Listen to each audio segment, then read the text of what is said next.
Good morning, everybody. Welcome back to the Pulp Blotter Book Club on 22 panels. I'm joined today by Dan Luneland, Mark Pracht, and Sharon Harklerode to discuss the final two chapters of um, Stephan Franck's Palomino. What'd you guys think? I will note quickly that I did notice more panels this time around. Mhm.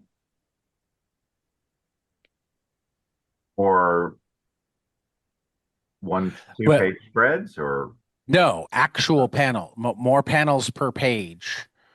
There were some 1 and 2 page spreads, but there wasn't the egregiousness that that sometimes irked Mark in But in Mark's earlier irked all the volumes. time. No one really cares about Mark being yeah, irked. I mean I care about you can't live Mark your being life irked. that way. Well, I agree that I don't live my life that way. I don't spend all of my time trying not to allow Mark to be irked, but I do care when he's irked. I I like him I not to I be wasn't irked. irked. I just Oh, said. okay. I mean, I just look. My point comes down to I kind of like comic books that I can't read in 5 minutes. Yep, So I mean that's a thing for me. So I get it. and and yes, there were more panels, but I like You still especially. read it fast. I still read it fast, and I Yeah. still think that, I mean, like,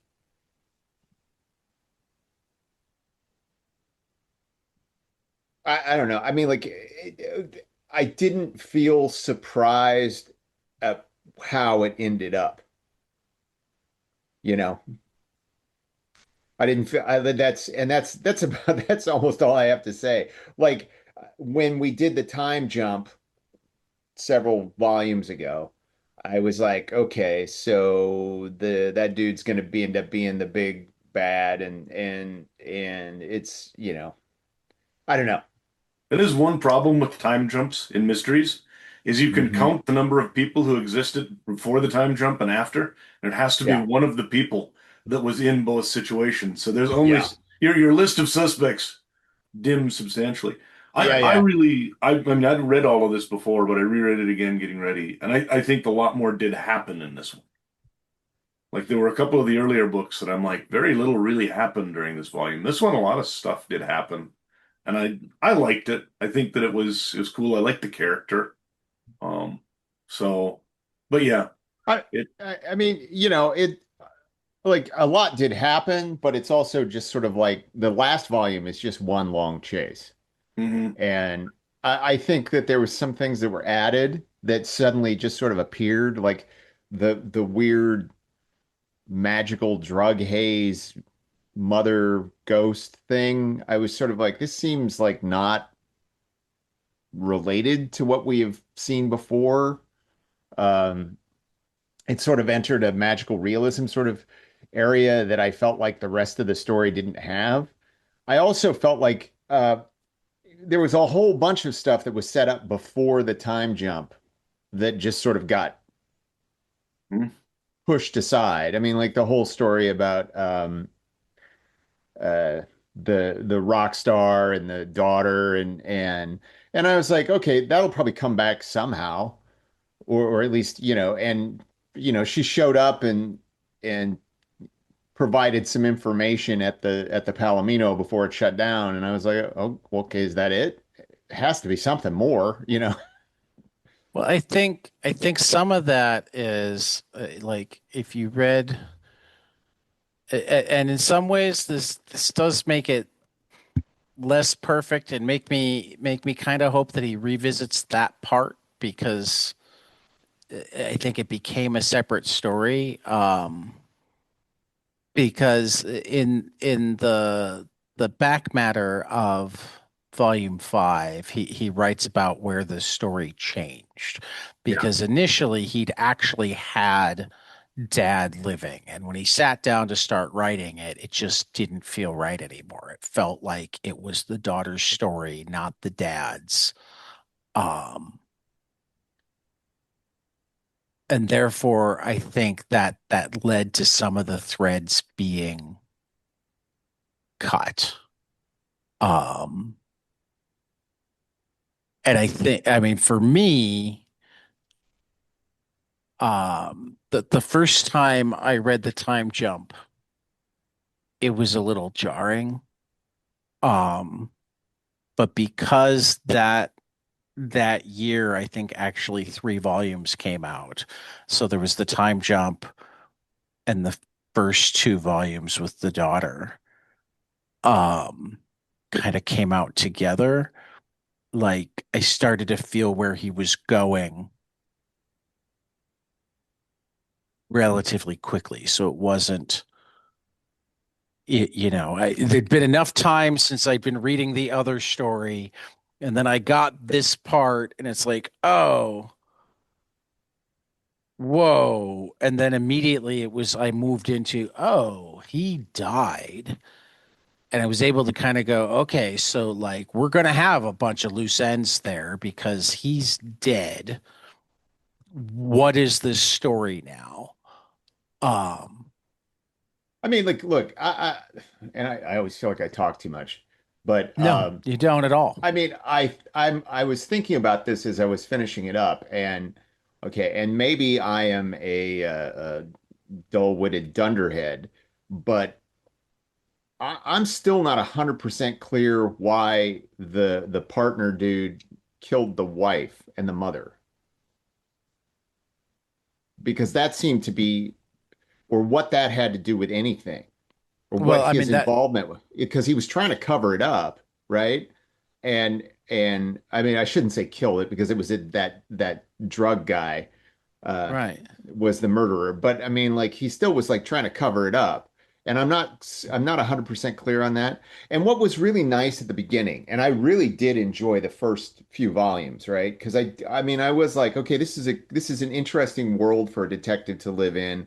I like the idea that he's a musician and that it's this country western subculture in LA and all of these things. And then and it was doing the classic uh okay, there's like three mysteries going on, and I was like, okay, at some point they're all going to come together and they're all going to be part of the same mystery, right?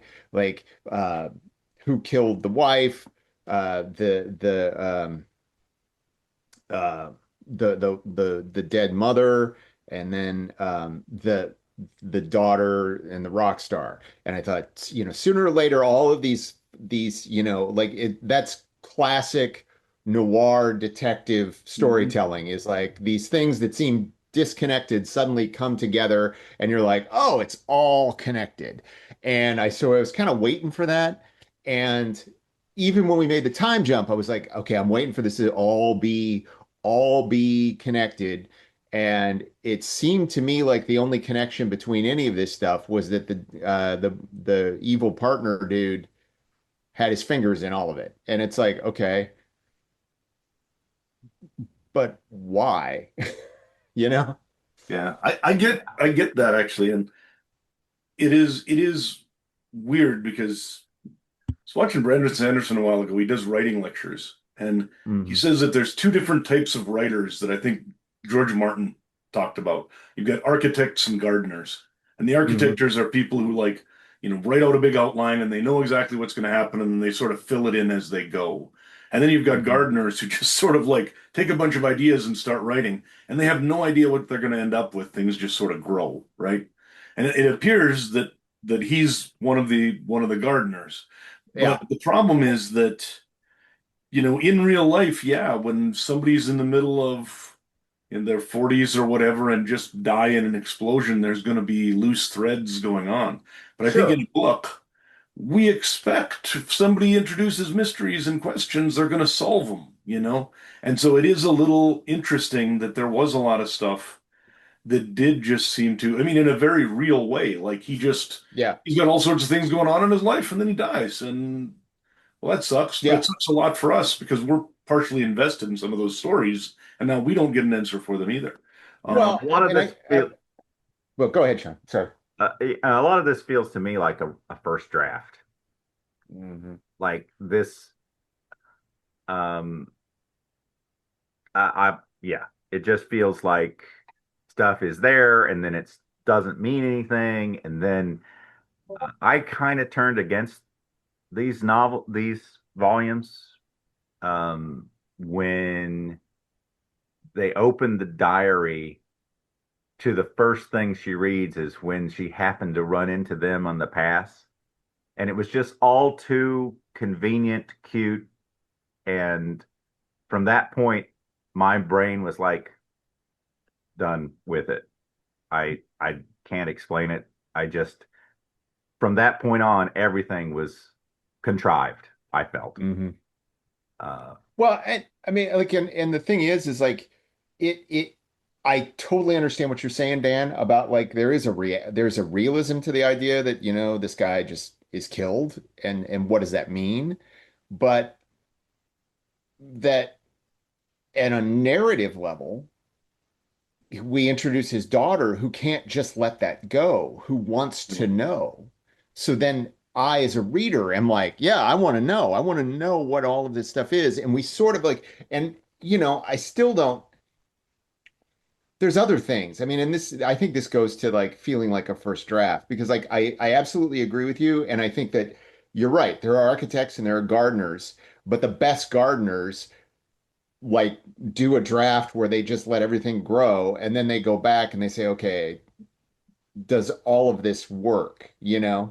Does all of this play out? Do I leave things hanging? And it's okay to leave things hanging if if you feel like it's intentional, right? Um, quite honestly, like if the death of the mother had been left hanging as this thing that's just unknowable and we never understood it, I would have been like, that's great. Because that's the kind of thing that drives people to have these obsessions to answer questions, but that, it's sort of like Batman, right? I always felt like that when they actually introduced Joe Chill, it kind of broke something because now something that was just unknowable and that it was constantly eating at him to have to do what he does became this thing that was just okay, that's what happened, right? And that's who did it. And I I don't know. I think that but yeah, I really struggled with that as I was getting closer because like when I realized that the final volume was just going to be this chase. And you're right, a lot of stuff happens, but I was like, okay, are we going to get flashbacks in the context of this chase where things are becoming more and more clear? But then they got in this drug haze, and I was just like, I really, and like that whole thing where everybody got drugged just kind of confused me. I was just like, I don't really understand what this is or what it adds to it, other than pages. Well, to me, it redefined her mother. Now her mother's not strictly the tragic victim that like her mother was running around on her father, her mother was drugged out, her mother OD'd. It's not this huge. I mean, yes, there's an unsolved mystery, but it's not this huge malicious unsolved mystery. It's like it's an unsolved mystery because she her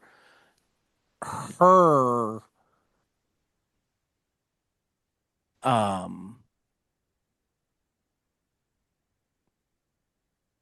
what's the word I'm looking Pat, are for? you Her blaming the victim here? No, I'm not trying to blame the victim here. Because I mean, certainly she was, but she's a victim of herself as well as a victim Well, That sure. of sounds to We me. are. right. But the reason that it's a mystery is because like the debauchery is an inconvenience to a rich person. It's not that he had her killed. It's that like and like there's ambiguity about whether yeah he had her finished. Um Yeah, I mean, to me, it's like Walter White, not resuscitating, not helping the Kristen Ritter character in Breaking Bad, right? Mhm. right. She's she could live if you helped her. And I also think that like as far as it goes with the partner who wound up then also being essentially her stepfather or her adoptive father, is like he'd been a dirty cop, or at least a mildly dirty cop. He'd been the guy that was willing to do the thing for money on the side or whatnot. It's not clear that he's the guy that cleans everything across the board at that point, or just the guy that happened to get sent among plenty of cops that like were happy to clean up the messes of famous people. But when he gets there and it's somebody that he knows, it throws him. Um, so like there's an element that he becomes worse because he never forgave himself for that. But then it also becomes he's constantly having to do more and more things to cover up what he did. Sure, yeah. You I don't know. know. Because he seems to genuinely, I mean, the hard part for me is when he decides that he needs to kill her. That doesn't make sense to me, except as like, He oh, said, there's he says, there's I'm not literally going to some, hurt you. yeah, Yeah. And then And then he proceeds. right. to try to shoot her. Yeah. I mean, that only makes sense to me in that like somehow everybody's drugged, which means there must be like literally something in the air at the house. Um, Well, Oh, yeah, I mean, like to what Sean just said, there was a moment when I was reading it and I got to page, it's 59 in our two-page version of the final volume, and she's running away from him and she gets on this ladder and starts climbing downward, and he's over her with a gun and doesn't just shoot her, right? And I was like, oh, well, maybe he doesn't really want to shoot her. And then he follows her down and immediately starts shooting at her. right. And she's literally like 5 feet away from, and I'm like, it just seemed like, and like there's 100 ways that you can say that like the intention was this, but the visual didn't support it. I mean, I can say that about a dozen movies where I'm like, okay, intellectually, I think I understand what you're trying to get at, but the visuals are not making that clear, right? So, but I mean, in that particular moment, I was just like, well, Jesus, dude, why don't you just shoot her? She's I right mean, there. what I also wonder, and like, I will be the first to admit that I am an oddity, that I love things that are ambiguous. Part of what I like about some parts of this is that like I have to think about what the motivations were, or why this is different or whatever. And I know that I'm weird that way. Um, but But that, I even mean, even as I'm listening to you thinking about it, I'm sitting there going, is he essentially committing the cop version of suicide by cop? Has he decided that he needs her to kill him?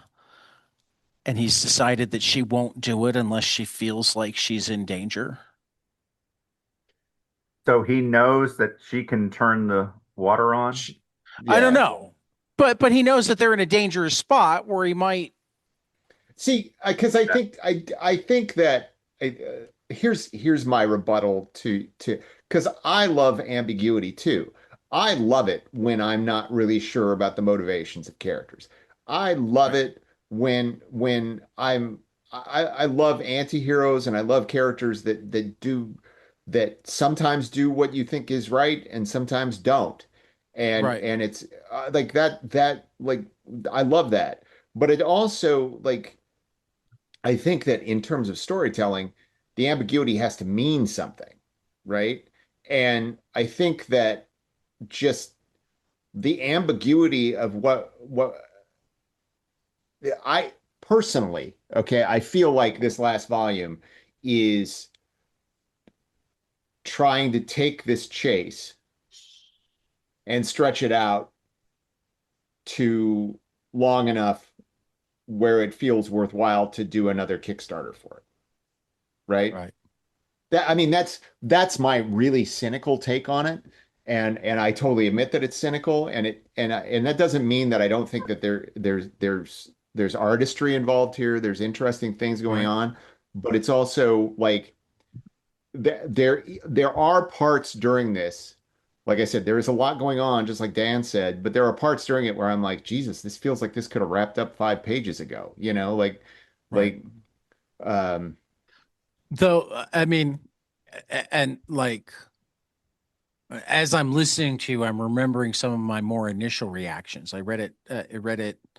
Reread it last night, but like after a ball game, after prepping show notes, etc. But as you're talking, I'm going, what I liked about some of the drawn out portions of the chase is it's when I remembered to think about those 15 years.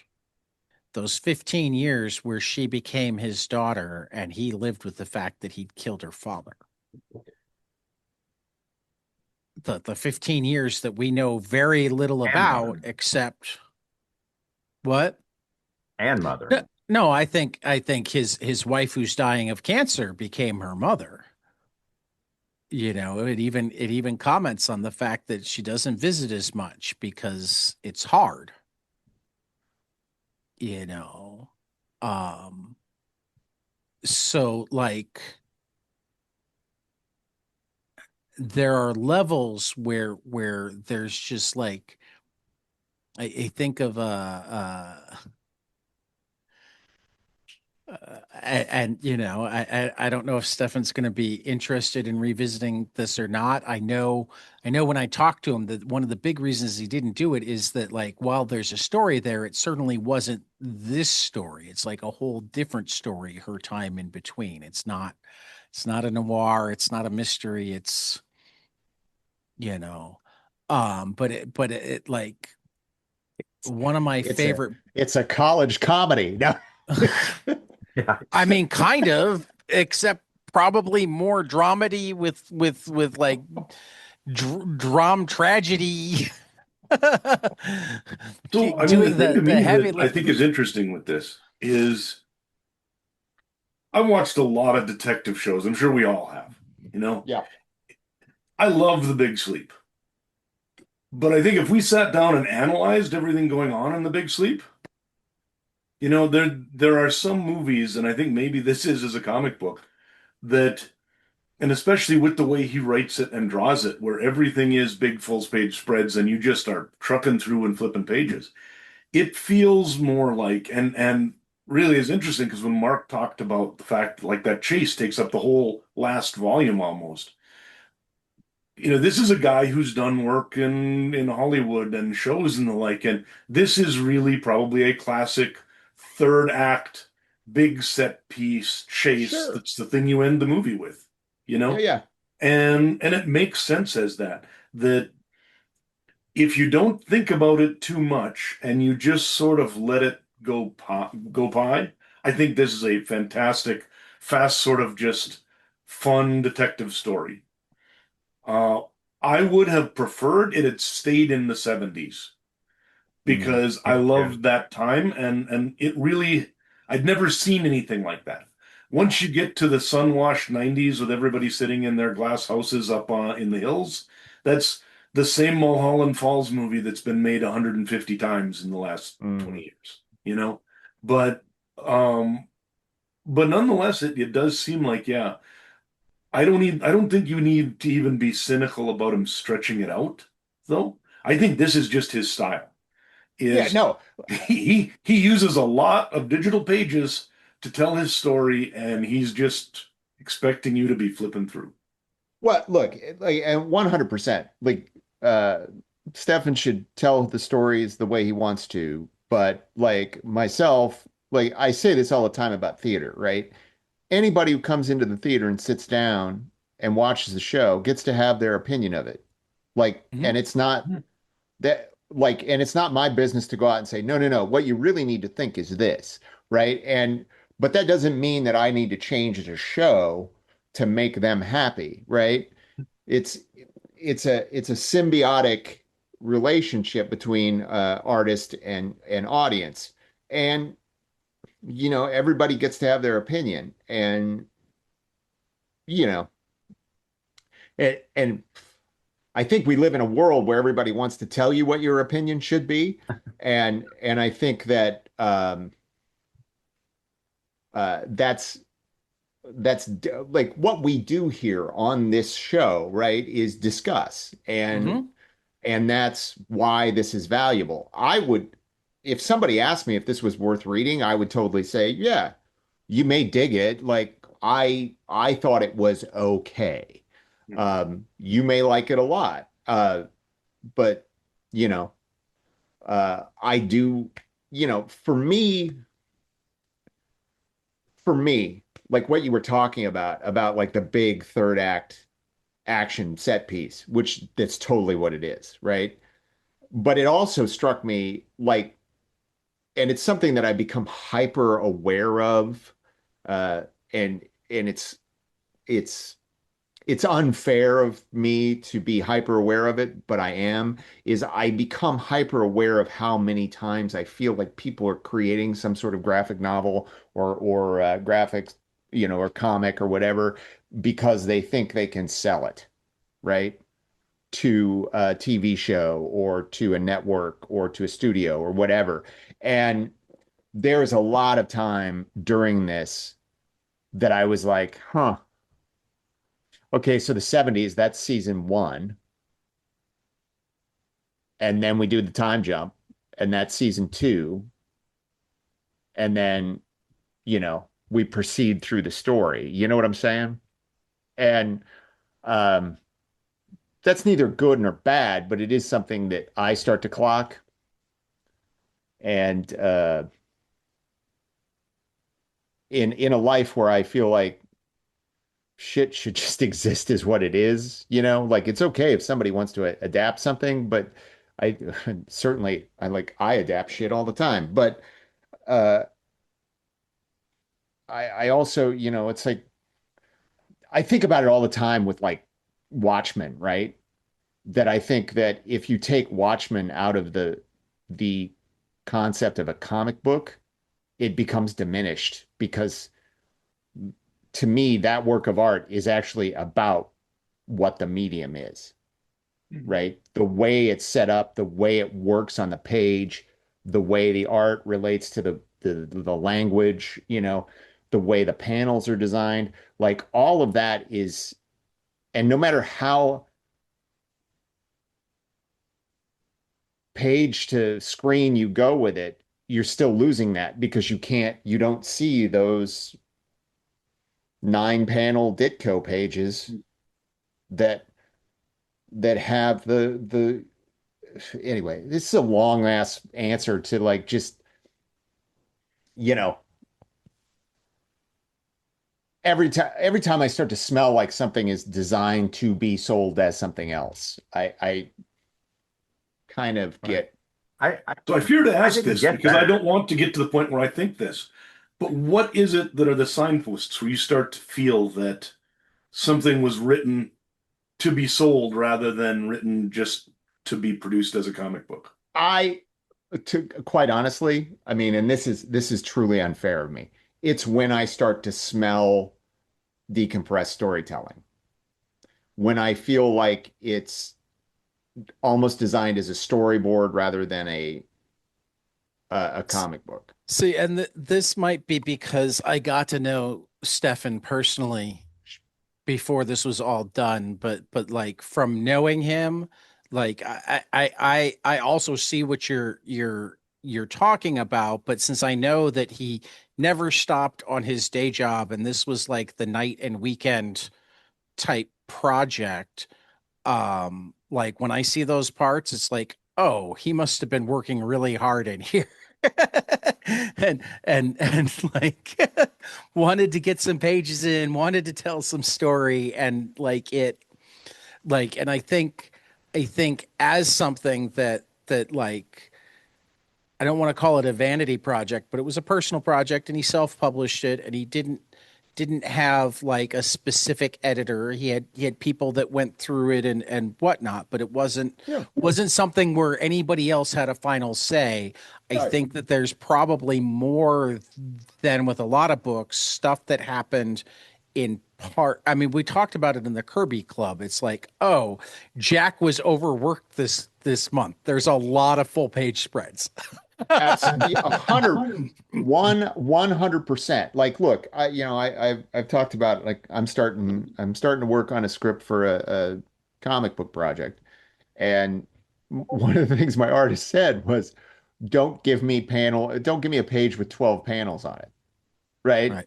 Because like Mhm. it's about navigating your time, with the Right. possible financial reward, and that totally makes sense. And like I understand that, and I respect it.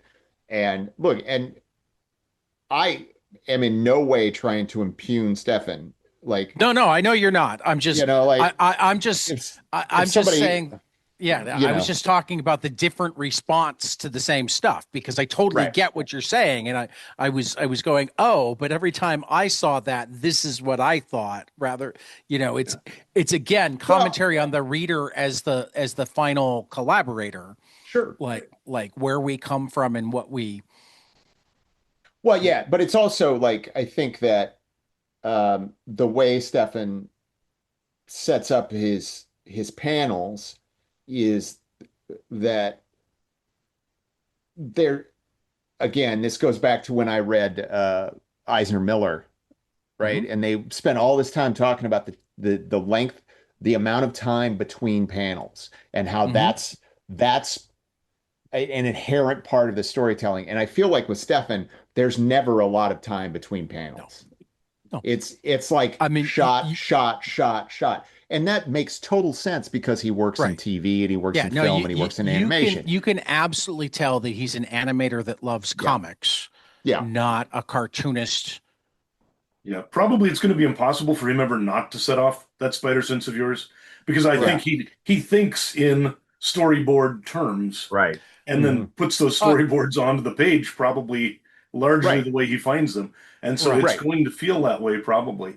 I do think it's also interesting near the end of when we're talking about him being an animator who loves comics and doing this part-time, there's one, when we talk about things that kind of get me, there's a violation of panel movement rules near the end of the book right when they're at the end of the chase, when she pulls the big crank Mhm. to turn the water on him. I don't know if you guys have them there, but he does the classic thing where he's got three panels. There's one in the upper left, one directly below it that takes half the page, and then the other half of the page is a stacked panel that goes between them. And in the upper left one, she flips the switch. In the next one, as I would call it, on the right, the full page panel, he gets blown out with a bunch of water. And then in the lower left panel, we see the water coming at him and him going, no. And the Yeah. problem is that in order for that to make sense, you have to read it upper left, lower left, move over to the right. And nowhere in my visual vocabulary does that ever happen. I read upper left, I move to the right, and I see him blown out. And then I come down and I see them standing there with the water coming at him. I think in the printed copy, this is probably 2 pages, right? Is it? I Yeah, think I that was a think so. widescreen. Yeah. So that's And I don't know because I'm actually looking at this sequence right now, and I think you might be misremembering it because she pulls the switch, you see the water coming down the pipe, he says then no. there's I think it's then that's on one page. Then on the next page, it's her. There's the pipe. You see the fall. He's coming out with all the water, right? And then there's a Really? close up of him in the water going, ugh. And then it cuts to like a bird's eye shot looking down. Um, So this is interesting. This must be just the way the PDF works. Then I'm going to share my screen just so that you guys can see, anyways, and we'll see here. Um, I might I have don't know. to. Are you guys seeing my screen now? No. No, but I might need to I mean, and I know Sean and I are both reading on Kindle, so Yeah, what I see it as essentially is a. Oh, hold it. I bet that. So that's a double. Is that a double page spread? Yeah. yeah. yes. Okay, the PDF turned it into just one shortened. Okay, never mind then. It does not violate anything except the PDF has violated things. So the dangers of reading things digitally, I guess. So Well, I mean, like there, I don't. I, Well, and I yeah, think well, like him, we can get all kinds of nitpicky about that pipe Right. because sometimes it seems like I don't know how people crawl in and out of it the way it's drawn, and right. but Sometimes a Well, pipe is just a pipe.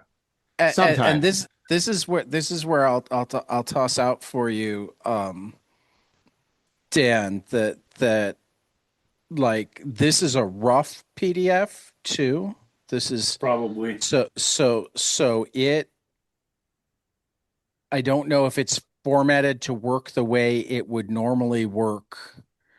Like some of the pages are one page spreads and some of them are two page. So in that case though, So if I'm looking at this, is there one, two, three, four, five? After she blows them out of the pipe, is there essentially five double page spreads in a row? Yep. Only one of which has more than one panel? Let's that's see. No, no, entirely no. possible. Give me a second. After she blows him out of the pipe, Yes. it's because the one Well, where the he's next page like is three panels, three panels, but it is a double page spread right? of three panels. And then the page And after that the is one panel. Yeah, yeah, the and next then four there's Page pages after are. that is one panel, That's right. and the page that's a after lot of that is pages of. yeah. I was reading these and I was thinking that they were like those were single pages cut in half. And I Yeah, was still yeah. thinking that was a lot of real estate being That's used for what was I being I done. think I think that the next page that's not a single page or We're a sitting in double the page hood. panel is the 6:45 a.m. Yeah, her sitting on the hood. yeah, Wow. yeah. Yeah. But again, I mean, When that like other police detective who I actually am really like that character compels the shit out of me. I want to know about that guy. I'm like Agreed. I was like, yeah, no, why don't we see more I of this don't guy? Well, the I next don't know volume that takes place Stephan with is. him. I mean, like this is the end of Palomino, but I don't know if Stephan's completely done with this universe. Kind of like Emile Ferris is done with My Favorite Thing is Monsters, but she's not done with. I'm drawing a blank on the main characters. She's not done with Karen, right? There will be more Karen stories. They're Oh, just not good. My Favorite Thing is Monsters stories. Um, and, Just needs to and settle a lawsuit, right? no, that's all. It's she's Okay. working on the next books. That got sorted out. Um, But yeah, I it is there is an awful lot of real estate that just Didn't realize it. especially for there's like you said, there's five double page spreads. One has three panels, but three of them in a row have absolutely no dialogue or captions or anything. And right. that's fine, but I mean it's also like again, I was thinking about Kirby going like it's a lot easier for me to draw a double page spread than it is. And I think well, there's an element of that, but I mean, to me, I feel like and maybe it's just the way I'm reading it, but I feel like it's the way it's asking me to read it. Um, like the same way Jesse Lonergan will sometimes draw out time by putting 40 panels on one image. I feel like Stefan sometimes makes you sit with a scene by giving you different. I mean, because really this is all just different angles on the same scene even. So you again, this know. I just sent a share It's request, it's Ted. the yeah. It's the aerial and then the zoom in on her and then the bring the camera down. It's just kind of a way of making you sit with what's just happened. Yeah. Um, But what I mean, like again, I read this as pages, but to me, I think it works better as a comic if instead of having a two-page spread of the guy laying there on the ground and then a two-page spread of her looking down at something, you have the top of that page be him laying on the ground and the bottom of the page being her looking down, where you've got actually the object of what she's looking at still in your frame of reference. What this is doing is it's asking me to look for a while at the guy on the ground, and then I look for a while at her face, but I've lost the connective tissue that could be there. Same thing with the next two pages. You've got her walking away out of the pipe, and then you've got like the dawn coming. Here's Well, whereas well, it's I mean very I cinematic, Yeah, right? yeah, yeah. yeah. right. I feel Well, I like, mean, like, do you, and Ted, you may have talked to Stephan about this. Um, I think at the end of the sixth volume, maybe the fifth volume, he has a bit of his script, and it looks to me like it's maybe written in screenplay format. I think it mhm. is. Yeah. So, which is really cool, not the Hmm. because he can freestyle as he's Yeah. breaking it down into pages like that. So, I think that again, it's his animator's eye. This is the camera angle. This is the shot that I would see, in the finished product if he were working in his other medium. And Because I can see here where he's going with that. I can see it, but I mean, actually, Dan talking about that, about having the two panels, it actually made me think of this. What if the close up of her is on the top, right? With her Hmm. eyes looking down, and then we flip the image of him lying on the ground and put that below. Yep. So I was she's thinking. actually, her eyes are actually looking down at the body on the And page as we look at the page. and while I get where you're coming Stefan, from call and me. No. yeah, and don't completely disagree with you that that would be something that would absolutely work. Why this works for me is in looking at her face, and right now I've got that page up. I'm not just thinking of her looking at the body on the ground. I'm looking at her and the fact that she's confronting discoveries about her mother, the fact that she's missing her father, the fact that like her whole life is built to this moment, but she's got a lot of life left. So what's next? I like it. It becomes a panel that's about her, not a panel that's about her having just thrown this guy over a cliff. Does that make sense? It I makes mean, sense. again, I don't I like whether that's what you want or not, but like even to me, going into that next panel where it's now this zoom out and she's down on the beach and looking very alone. And then finally, like the cars start showing up and you've got okay, I'm starting to put myself back Well, together. but like, okay, Ted, look, I'm gonna start riffing. Yeah. Look out, everybody. So, like, if part of this thing, look, part of the thing is that this dirty cop character being her surrogate father, I kind of got that, but I also felt like she was so disconnected from everybody that I didn't really like it didn't really register with me that, oh, these people raised her. I was sort of like, okay, I don't really know what happened, but clearly she knows these people. She has a relationship with these people, but I didn't feel that familial connection, right? But I'll I'll stipulate that that's accurate and that's what was intended. So to me, like if we're wrapping up this story, right? Not trying to build out into 30 other things, right? but we're wrapping Right. up this story. So what she's found out is that a lot of like all of this pain that she's been dealing with and the loss that she's been dealing with actually comes from this man who she saw as a surrogate father, right? Right. That he covered up the death of her mother. He killed her father. He, like all of these things, right? And so in that moment, as a wrap up to this story, the moment like if this is her surrogate father and he did all of these things and she killed him, then that moment is between her and that body. And then you cut to her walking down the beach and she's alone and it's like, okay, now what? Right? And I think that on a psychological level, that is more clear and direct and um, cohesive as a narrative point than all of this other stuff, right?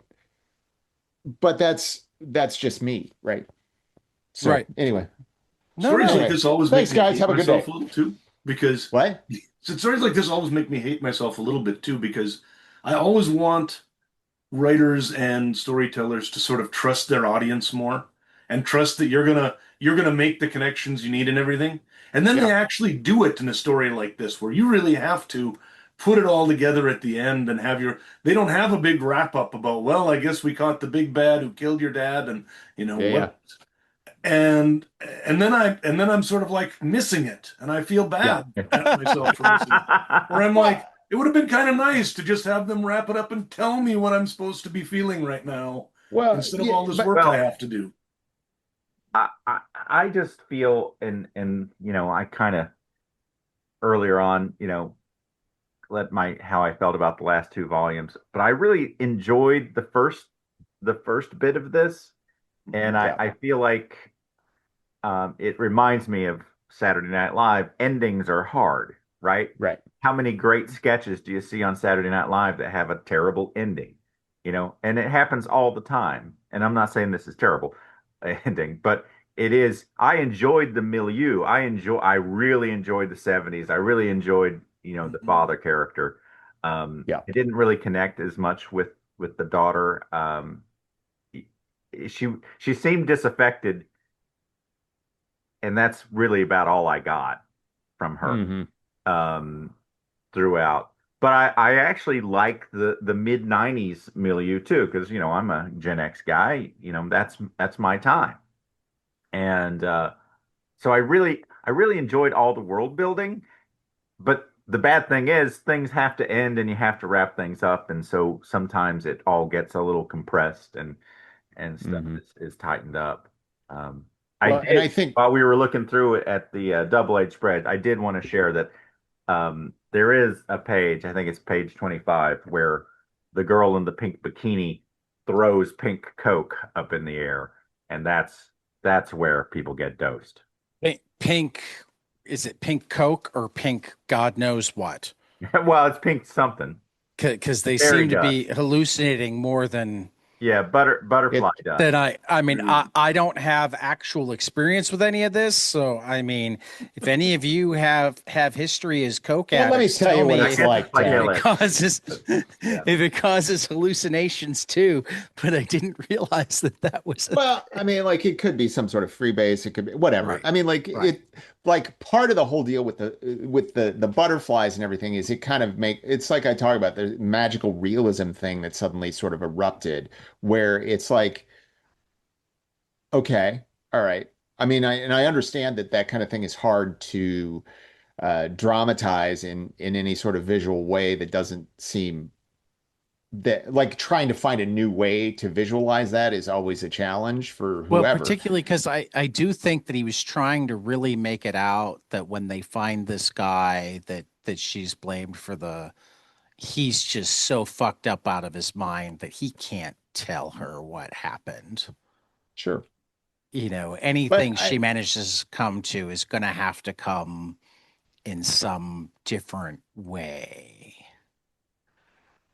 well, I mean, Whether and or I'll, not it's the right but choice, I don't know. But but that's that to me almost suggests that the idea that the death of the mother is this unknowable thing that you're never Right. going to get a because like Well, again and talk I mean like kind of riffing off Dan's thing. Let me because I got this uh, thing. Like I 100% agree that I would rather storytellers trust the audience, right? But that doesn't it doesn't absolve you from making sure that you have a real coherent point of view on what the ending is. Because I think, like, you don't have to take the audience by the hand and lead them directly to it, but it has to be something that is very, all the pieces have to be there to just say, okay, that's what it is, right? And then the audience can take it where they want. But I mean, I think that part of this whole thing with the mother, it still bugs me just because I think that, again, to what Dan said about the reality of like people die and they die, right? And that most people who lose a family member or lose a parent to some sort of criminal act are never going to get an answer about it, right? right. It's highly likely that it's just going to be some random act of violence that happened that you can, and that the desire to have a rational explanation for it becomes even more important than actually finding that rational Well, explanation. and And that's where I go ahead. I think what you're talking about, where the guy is so fucked up, he can't actually provide any answers. Like it almost to me, it almost like muddles it. Well, Where and the I point of would say that the drug haze is also unreliable. well, sure. She needs an answer so badly that when she's in this drug haze and all she has to work with is this guy is fucked up, now she imagines her mom fucked up and like everything she I mean, I don't know. There's a lot of room in multiple directions. Um, I don't but know. again, I mean, I now kind of like that messiness. but like the horrible thing that I'm doing here, right? That I'm doing is that I'm trying to rewrite the book. And that's just not fair and it's not right and it's not justifiable, right? Especially as somebody who claims to be a writer themselves, right? Though So I I be and that's but like because like Stephan should write the story he wants to write, period. So with that, see you guys later. No. what I will say though is you just reminded me. I used to literally like every creative writing class I was in from like high school through college and whatnot. At some point, I would wind up having to write or give a speech to the the class about the fact that um the more I rip your story apart, the more I liked it. Oh, sure. I don't give this much thought to things that I don't like, more things than I don't like. Um, That's totally true, but it's also right. like I'm indulging a bad habit of No, I get it. and I mean like look, and I've been through enough workshop environments. It's a bad habit that everybody who feels they have an artistic bent has. It's like, let me tell you Right. how to fix your play. No. You don't that's not helpful, Well, but right? I mean, this is kind of like, and you're one of them. You talk about like you do like negative critic. I often Yeah. talk about like I don't talk about things unless I'm gonna, and I don't mean I won't criticize. I mean, because I've really come to think of like there's a difference between reviewing something and criticizing something, and I won't review something that I don't like because why waste the time? Agreed. I won't really criticize something that I don't like, but that doesn't mean that I won't be critical of something that I do like, kind of the way you're being critical of this now. Well, Like you know, the one thing I um, would say about that is that I think that one of this gets into a really big area, but I think one of the biggest problems that the arts in general have in our current society is that we don't have uh, really strong critical, and what I mean by critical is I mean critics, uh, critical voices who are learned and in general sort of like uh, I mean, there was a I, time I where mean, like, like, authors wrote criticism of yeah. other authors. But I mean, like but you think about it, like, Where the big piece on a new book in the New Yorker would be written by another author. Right. sure, It wasn't written by, Or the and I'm not great saying that yeah, Asian. there are no critics that are also qualified to, but that's kind of how things have changed. well, Um, yeah, but like what I'm saying is like, do you think like I one of the things I like to do when I'm working is I have YouTube going, and a lot of times I just put on old Siskel and Ebert right. stuff, and I just listen to them talk. And the thing Yep. is like, do you, like how much more, like even when they're like, this is shit, right? Like there's so much more thought Yep. Right. and knowledge and uh and clear point of view in the way they would talk about things. And then you go to like, I don't know, Reddit or Right. X or Right. whatever, and you read these things, and it's like it's there's not criticism anymore. Or God forbid you go to one of those fucking YouTube channels, right? Where it it's content generation. It's not really Right. talking about it. It was something Well, I I mean, sometimes it look. is, but those are often the ones that don't have many viewers. Well, yeah, but I mean, I They're think also 22 that, panels.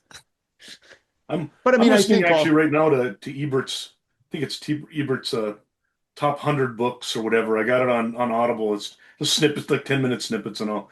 But I absolutely loved all of his old stuff because what, and partly, it is I think that he was a sort of semi-failed screenwriter. Is yeah, one of the things is he Beyond the respected the Valley of the craft because Dolls. he realized how hard it was, and right. so he was always somebody who if he liked it, I'm like, I'm gonna give it a try, and then sometimes if Yeah, he no, didn't, I and Well, I guess that's kind of my difference is like there's a well, I difference mean, between shitting on something without respecting the effort and craft that went into it. Um, I think sometimes it's better to separate your recommendation from your criticism. Siskel and Ebert don't, but they keep it simple with thumbs up, thumbs down. They don't try to do the 1 star, 2 star, 3 star, four Yep. star, 5 star. It's like, and they also always make it clear that like this is us. We're not well, saying nobody will like this. I've even heard them say, like, if you like this, then this is your movie. It's not mine. Yep. like, look, I think that there's still people who are angry at them because they had that whole run in the 80s where it was like all those fucking slasher movies, Yep. and and they're like, there's just this just it's they were like, it's like pornography. I mean, you're just sort of waiting for that next flash of Mhm. some mega gore thing. And it's like, I think that I think that they got into a mindset where sometimes when something interesting would come along, they would miss it Mhm. because, but I mean, like, you would hear both, like, it's amazing when you hear them talk about like Halloween, Mhm. because they're both like, this is a magnificent film, right? And they missed the boat on the thing. Both of them do. Uh, but they and the thing is like the great thing about them, and I know that they themselves talked about how the thumbs up, thumbs down thing was sort of a trap, right? Because Mhm. Right. it made and it's a trap that I think we're still living in now because it's that The um, binary. the binary. It's good Mhm. or it's bad. And that if you say you have a 5 star system and you give something 3 stars, that means, hey, there's good things here, but there's bad things here. There's just like, it hands the thing off to the audience and says you need to make up your own mind about whether you want to see Right. this. But but But I think 5 stars is about as far as you can go without it starting to get really almost meaningless. And also, I think there's a Well, lot to be said for criticism that's actually just separated from, we're not giving stars or thumbs up or thumbs down. This is sure. the movie. I liked this about it. I didn't like this about it. So like I'd recommend it to these people. I might not recommend it to those people.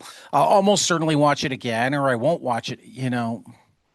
like one of Mark's, like what I would say would be recommendations is I hadn't watched Streets of Fire, like, or at least I hadn't watched it in forever. And you talked about it, went and I watched it went with off and watched it. my wife. I I'm did like, too. this is fantastic. I did But too. how would it do if we sat and picked it apart for Well, 4 weeks I honestly, as critics? and Yeah. and like I thought it was fantastic, but I can think of a billion people that would hate it.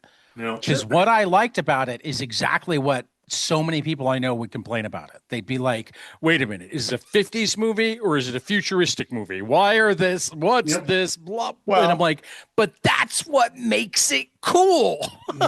Is it a 50s movie or is it a futuristic movie? Yes. Right. Exactly. Yeah. I mean, look, it's sort of like sorry, that movie, I just love it. It's like when I watched it's really the good. Warriors. I enjoyed it a lot. The Warriors, is this a contemporary movie or is this some sort of weird futuristic movie? Yes. I mean, like, they sort of, anyway, but I think that,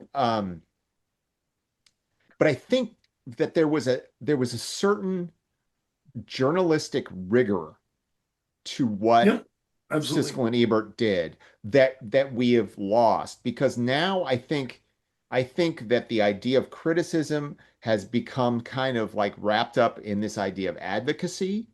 And you always want to advocate for the good, but sometimes I think, look, as we're recording this, and maybe this is a fucking landmine topic, I don't know, but Supergirl just came out, right? And Mhm. it's funny because like I have not seen it. Like obviously my Looking forward to wife it. is sick. My wife is sick. We don't get out as much as we used I to, saw it. but yeah.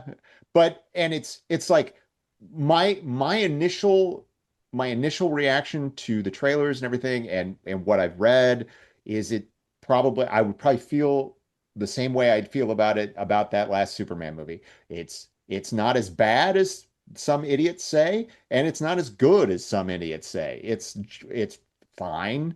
But You mean there can be stuff in between awesome and worst thing ever? that when you're talking about art, a binary system is not the most, I mean, I bring it up a lot. I really, really love Tom Hanks' novel, The Making of the Next Motion Picture Masterpiece, because it Yeah. like really lays bare the idea that any movie that gets made at all is a small miracle. Right. You know, all of the stuff that goes in, all of the things that can go wrong, all of the different people who have opinions and things that they will do or won't do, things that the studios will or won't pay for, blah, blah, blah. So I try to remember that more and more when I'm watching movies is that like there are so few movies that are the director's perfect vision. And even those movies, like we know from history, sometimes the director does need somebody to push them. M. Like- M. Night like- Shyamalan's perfect vision is a disaster. Almost Yeah. always. Well, look, Sean knows this, Megalopolis, right? You know, I think that movie has lots of problems and is deeply flawed, and I fucking love it. but it's Me fantastic. too. Yeah. Me too. I mean, like, I Yes. just think that it's I like the this comic even more amazing- though.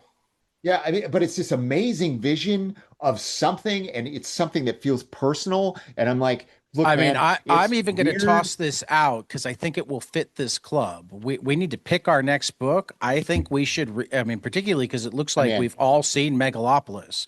We should read the Chris Ryle and I mean, Yeah. Jacob Adaptation? Phillips. It's not. See, that's the thing. It's not an adaptation. It isn't. mhm.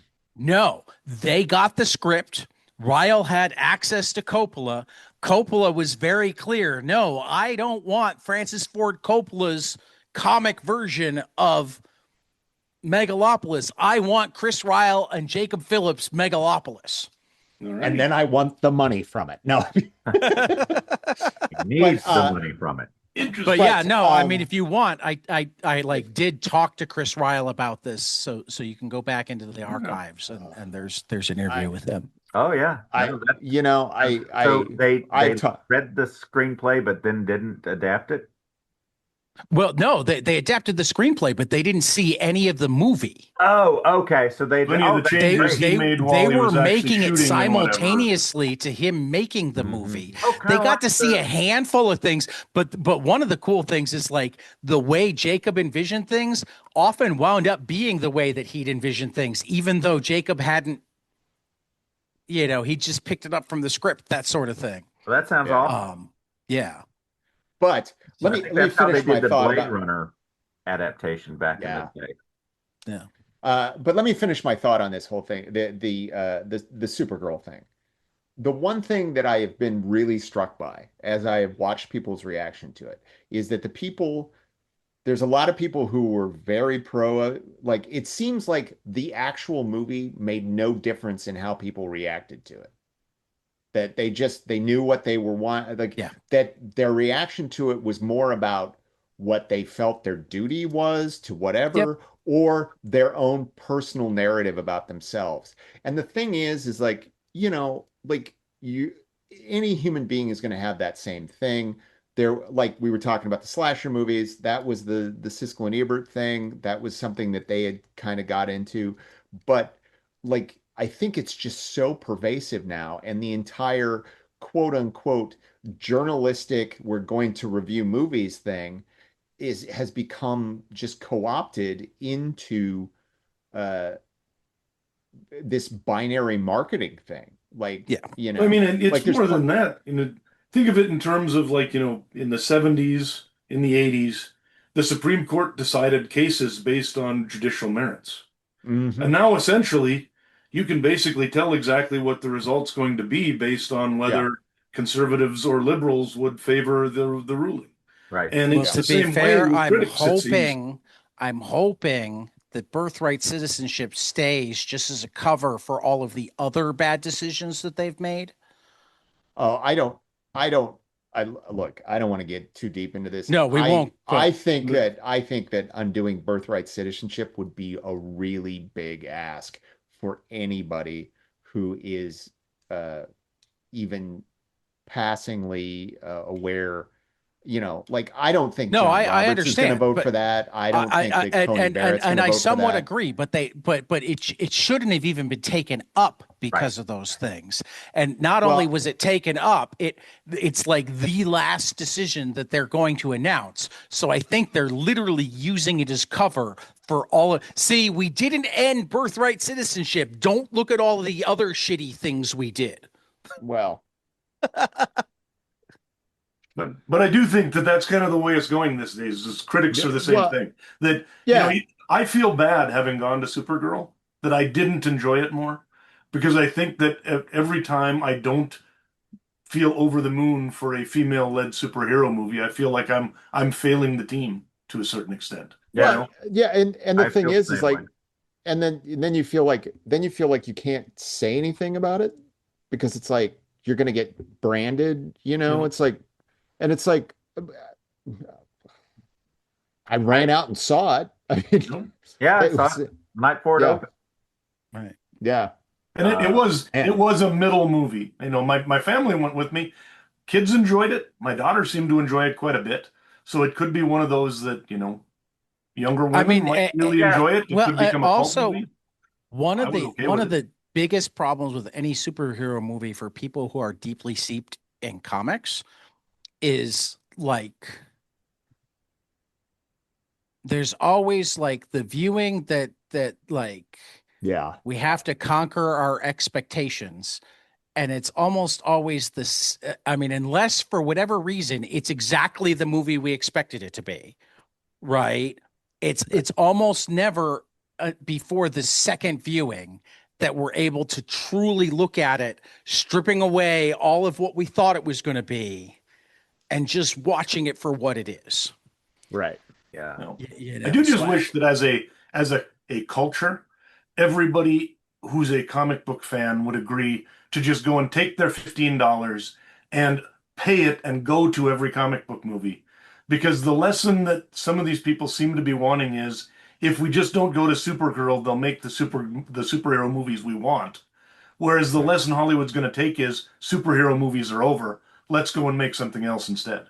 Well, But I mean, I'm if we actually do that, okay with I think we that. got into that because people were going to see everything and some of them weren't very good. I mean, I right. do Right. think that we need to, like, my problem with this movie and a few I miss low superhero movies budget movies. is that they have been lazy, right? No. I felt this movie was a little lazy. Hmm. Um, I enjoyed it, but it just felt like kind of paint by the numbers. Yeah. And I feel like we get a lot of those superhero movies. Like if Well, it's a Marvel movie, people are gonna love it. They're all gonna go see it. I think Well, we I and the kind of need to withhold and say, hey, we need better movies. Well, and I think that there's I think this gets into my own personal grievances, but I think that there's been like this fan media thing that has sprung up around being able to, do your list of Easter eggs and your spoiler reviews and your blah blah blah blah, and that like these people are, whether it's a good living or not, are making a living off right, of the back right, of this content. right, Content. I hate that word, but I mean like right, off the right. back of these movies, and that there is a deep-seated fear that maybe the general public just doesn't care that much anymore. And then So, if these things start failing, then what happens to my career? right, right. Like if I've got, the Marvel Secrets YouTube channel and suddenly like the movie going public is like, then what's my life worth? It's like, So, and I so think be before we wrap up, this is where I'll say that I totally don't make my living on this podcast, but it'd be cool if I did. So patreon.com/22 panels. If you want intelligent, non-beholden conversation about things. And don't worry, Tad has me on quite a bit, so I'm always Yeah, shooting if you my like mouth off about Mark. what I Yeah, don't like. exactly. Um, but next I like we're drifting from Palomino and we're in a rare situation where I'm the one that's kind of on a clock today, not a hard clock. So I want to bring us back. Anybody have final thoughts on Palomino as a whole before we wrap it up? I I will just go first. I say um I love the milieu, the setting, particularly in the early days, the early volumes, and the artwork. And I think it's very interesting. I love the end pieces that he writes after each volume. And so I recommend it. It's fun. Again, kind of the ending, as we talk about, endings are hard and never satisfy everyone, but I'd, Mhm. I'd recommend it. Okay, I'll go. I think it's a worthwhile read. I was not blown away by it, but I think that there's a lot of interesting things. I do think it's a little long. I think that at the end, I don't. 661 pages. Yeah, I was going to say I don't read the end But pieces, it reads like just 450. because. Yeah. I just sort of fundamentally don't read end pieces because I think that the work should speak for itself. And but I mean, a lot of the end pieces are actually about stuff that's not the book. Depends on which end pieces. So But it but just influences anyway, your thoughts on yeah, things. yeah. I understand. yeah. But yeah, when I did note that it was 661 pages, and I was like, wow, didn't that was yeah, that felt like 661 pages. So, I mean, I think that, if you wanted, if you're into detective fiction, and I am into detective fiction, so I think it's a good read. It's not a great read, but it's totally worth your time if you're into that. Especially if you like, you know, great detective novels. Noir detective are all set in LA, so this is too. So good for you. Hey, I guess I also, I liked it. Also a big detective fiction fan, film noir fan, that sort of thing. When I got them, basically I got all 6 volumes within a few days and just burned through them, and I liked the story.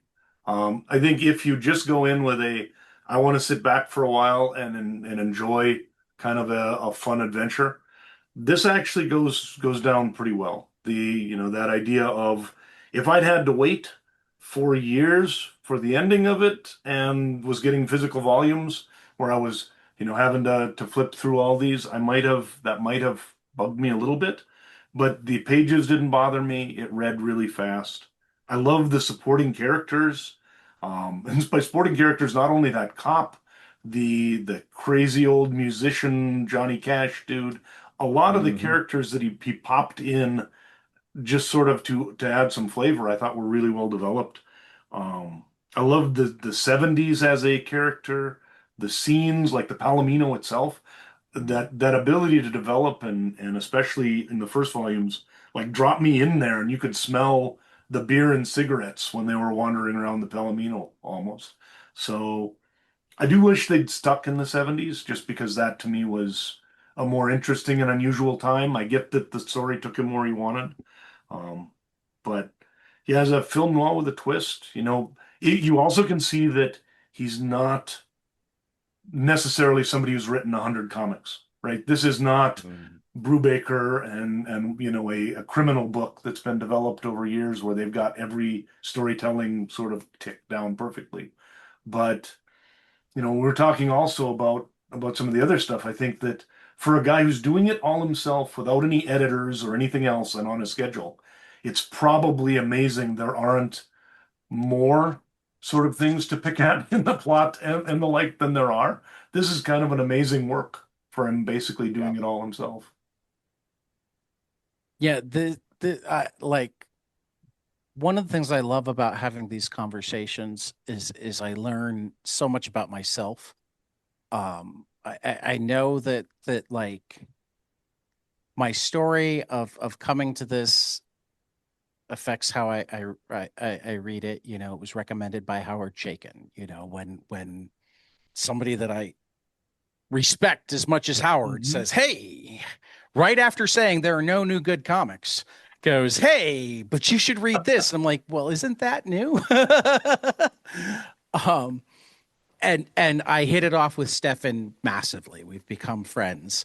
Like so that certainly tempers it as well, but also like I realize that I like, and this is true in music, this is true in movies. I like I just like more than I don't like. I just Hmm. do. And like so often when I'm having conversations like this, it's not that I disagree with anything that any of you guys are saying. It's that like the value I put on it is different. It's like, yeah, yeah, he did that. But I think that's a feature, not a bug. And I genuinely mean it. I know I sometimes come off as defensive or whatnot, and I try to temper that, but it's really that like You? No. I do try to temper the defensiveness because I don't want it to sound defensive. It is really about the fact that like I like different approaches. I like to dissect the approach and go, what does this approach make me feel? Do I like that? Um, and yeah, this is a different approach to storytelling than you normally see in comics. But I loved it. I love it. It's one of 3 books that I'll be reviewing in the next American Nature Presents, and like, I'm already working up the things because like, and like the stuff that everybody loves, I generally love, but also there's often stuff that other people either don't like at all or are in the middle on or whatnot that I love just as much as the stuff that everybody loves, and I kind of like that about myself. What? um, I mean, like Ted, you're not alone in any of that. I mean, look, yeah, I'm the one over here going like streets of fire. I didn't say I was alone. I said that I like discovering it, and I like that I'm comfortable with it, because Sure. like we're so much of our lives are spent, you gotta be like everybody else, that like when you become comfortable with like, okay, you didn't like that, but I did, so like that's cool and that's allowed for you not to like it and me to like it. It's just I like that. So on that note, And we like oh, you, Tad. thank you for the Pulp Blotter on 22 panels. We will see you after the next page.